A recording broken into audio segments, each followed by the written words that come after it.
Let's skip ahead to 2026. This is the Genesis GV70, the first time there's been a refresh on this compact luxury SUV. No changes of any note to the outside, it already looked great, but inside it's getting more technology, newer materials, newer design, and most importantly, it's keeping the same excellent V6 engine. Let's go for a drive. The GV70 was brand new for 2022, when the Genesis brand was barely off the ground. Before, everything was sold by a Hyundai dealer, and now there are actual Genesis dealerships, about 60 right now in the United States, so the GV70 is more frequently seen on the road. The exteriors and interiors are so refreshingly different from the competition, but now Genesis is changing again. All this orange, that's nodding to the new Genesis Magma racing team. The GV70 already looked really good and distinctive, and that's a hard thing to do when you're making a modern crossover that doesn't look like everything else out there. So Genesis changed just a few minor things. The lower fascia now has 2 cutouts on the side instead of just 1. The LED headlights are brighter and crisper. The grille also is slightly different. It has a double lattice work as opposed to a more refined texture that it used to have. It stands out more. The wheels are also newer, and I don't really like these stripes. It reminds me of the Dodge logo. Doesn't really belong on a Genesis, but at least they are pretty overall. The paint is also pretty. Ceres Blue is a new color for 2026, and you'll also get the option of Bearing Blue. That was also seen on the GV80 Coupe. It is a gorgeous paint. In the rear, everything is the same except the lower valence, which is redesigned, and the exhaust tips. They're no longer oval and oversized, they're more muted and rectangular. From any angle, the GV70 is an attractive car. There are significant changes to this interior. The center stack, the center console, the seats, the steering wheel, pretty much everything.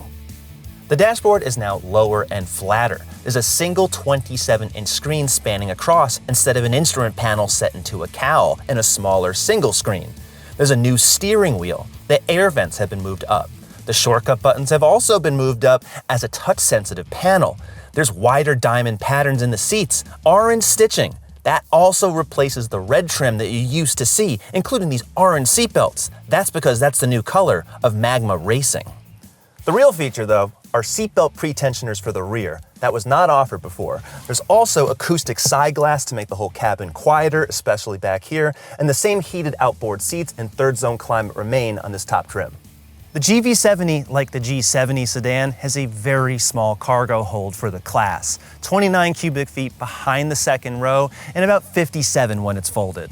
It costs more, but the V6 engine is worth it. In the 3.5T, you're getting a twin turbocharged V6 with 375 horsepower, 391 pound-feet of torque.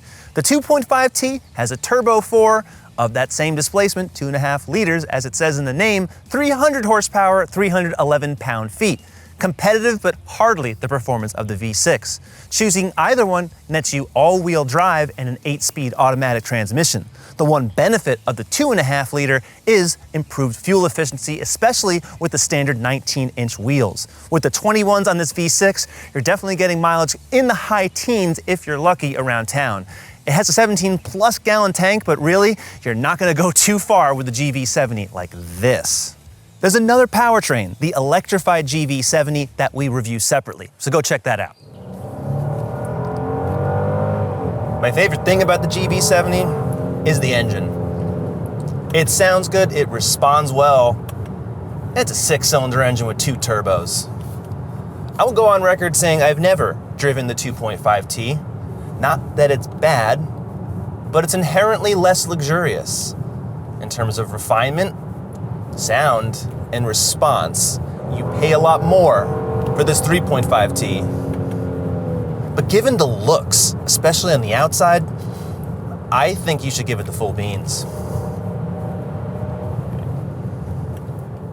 Interestingly, there's a new feature called Terrain Mode that gives you 3 new driving modes to optimize the GV70's all-wheel drive and all the throttle characteristics on snow or dirt.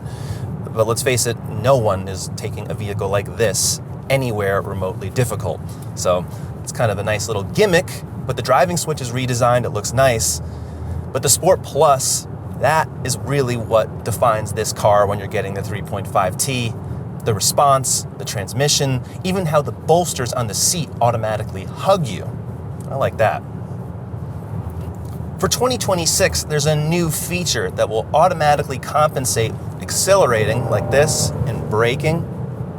I'm accentuating my head movement just to show that, but the car is actually adjusting the front and rear dampers to compensate for that movement, any abruptness. And there's also, just as before, a road camera, they call it road preview. It'll attempt to scan the surface ahead and pre-adjust those dampers to make the ride a little bit more comfortable. And overall, this ride is very comfortable. On these 21s, low profile tires, I really don't notice a lot of thwacks from the pavement. So the chassis control, especially at higher speeds, pretty good. Genesis has also made improvements to the lane centering. There is a really good highway driving assist feature. It's not a full hands-off. You're not gonna get that, not yet, but all the technology is here and it's pretty much on every single GV70. Genesis doesn't say exactly what it did, but from behind the wheel, I do like the way this GV70 is driving versus the first one I drove in 2022, same exact trim.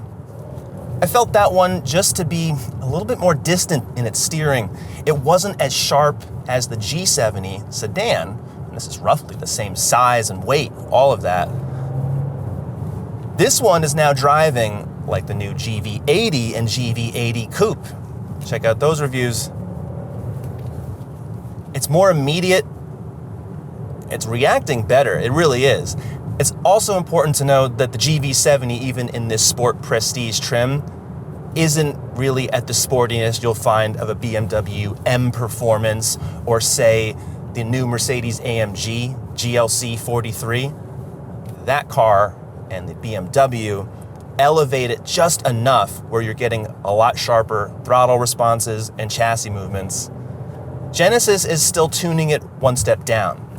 They're, I would say, above a lot of what Lexus does on their SUVs, but they're a little bit below even what Acura is doing, say on the RDX. So it's kind of a middle ground, but this 2026 model is improved. Stepping up to the 3.5T gives you the adaptive dampers that also gives you an electronic limited slip differential and a seat belt that will cinch your neck when you're trying to have a little fun in Sport Plus mode. I wish Genesis would retune that because this car really does want to move. And the brake feel is good. Not the best in the class, but if you can actually switch between comfort and sport modes on the touchscreen. So brake-by-wire systems have come a long way. These touch-sensitive buttons are in a much better place. I wish they were buttons. Hyundai and Genesis are actually switching to that. You could also use the controller here, so you don't have to smudge the screen. You can still do it here. It's much easier than before. The screen is so much closer. The fact that you can adjust type sizes, this is great. Improves legibility throughout the entire system. Most systems do not let you do that from other manufacturers. New for 2026, a Bang & Olufsen stereo.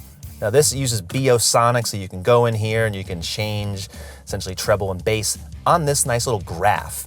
It does sound really good. There's 16 speakers. There's also wireless updates for the first time that will adjust the ECUs. So Genesis will send that to improve the performance, hopefully over time. There's also custom ambient lighting. That's a new feature, which you can adjust in any of these myriad of settings here. Head-up display, all that good stuff.